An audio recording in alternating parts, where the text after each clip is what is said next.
Those who saw Ruth on the morning of Sunday, October 18th, 1931, said she was not herself. The usually calm and mild-mannered woman had been rushing around in an uncharacteristically agitated state. The petite blonde who was known for her Hollywood beauty on this day was pale with dark sunken eyes. Her left hand was wrapped in a large bandage. Neighbors remarked that she appeared as though she had been up all night, which was fitting because, in fact, she had.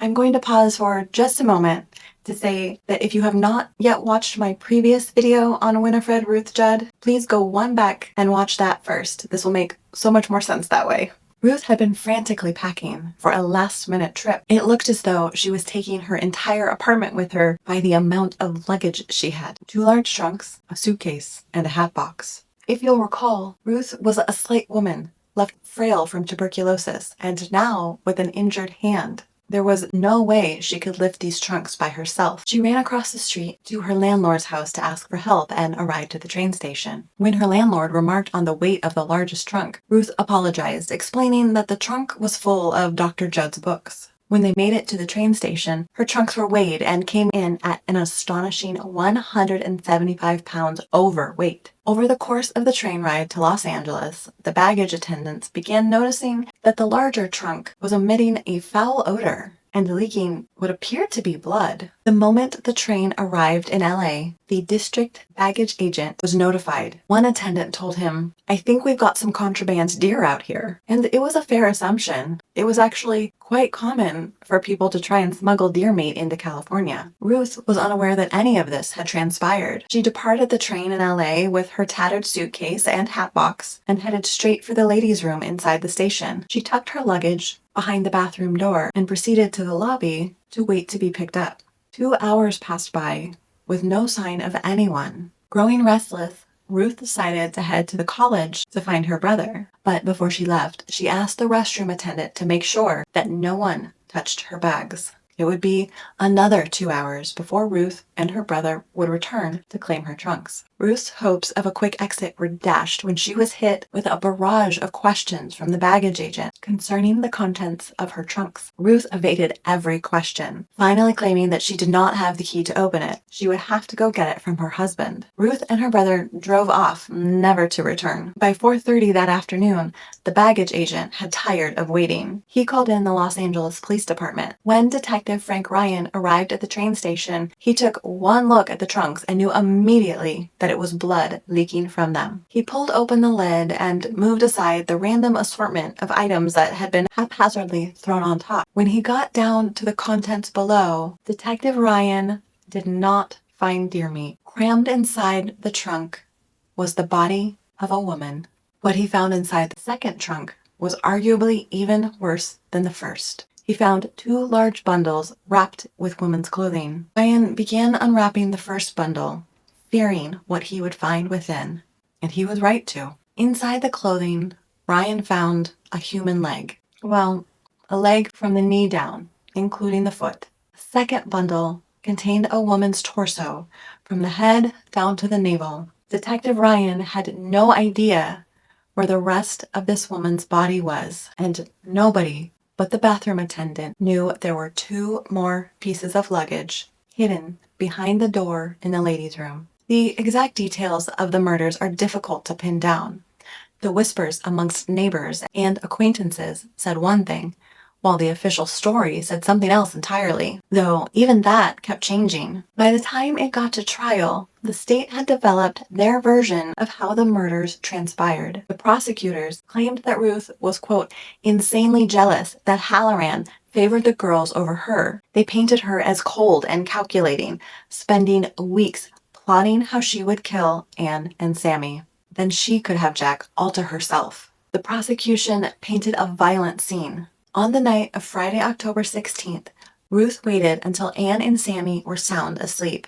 She crept quietly up to Anne's bed, put a gun to her head at point-blank range, and fired. Anne died instantly. Sammy was jarred awake by the sound of the gunshot. She began to sit up, only to see Anne slumped over in her bed, and Ruth standing over her with a gun. Sammy threw her hands up to shield herself.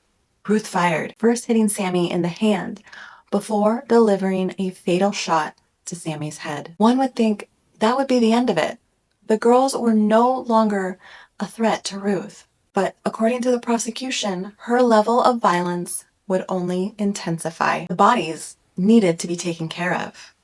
If the state is to be believed, Ruth crammed Anne's lifeless body into a large trunk. She then dragged Sammy's body to the bathtub, where she brutally hacked it up with a bread knife. The pieces of Sammy's body would be split up amongst a second trunk, a smaller suitcase, and a hat box. Ruth would then board a train with all 4 pieces of luggage headed to Los Angeles. She planned to discard them in the Pacific Ocean, never to be seen again. To complete her plan, Ruth shot herself in her left hand to make it look like self-defense. Ruth did indeed claim self-defense, though the details of her version were vastly different from the prosecution's. Unfortunately, no one would get to hear Ruth's version until many years later. She was never allowed to testify on her own behalf. Ruth denied any jealousy of the girls. In fact, she denied any animosity between them at all, right up until she introduced Jack Halloran to a woman she had met at the clinic, Lucille Moore. Jack was going hunting out in the White Mountains that weekend, and Lucille said she knew all of the best hunting spots out there. Ruth was trying to be helpful. Anne did not see it that way.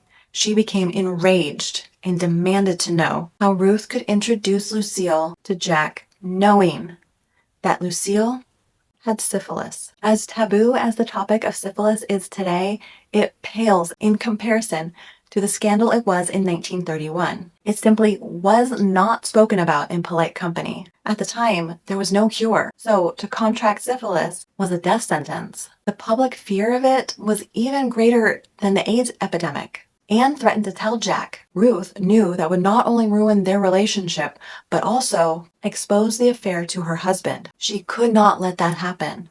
Ruth snapped back that she would tell the doctors at work that Anne and Sammy were lesbian lovers.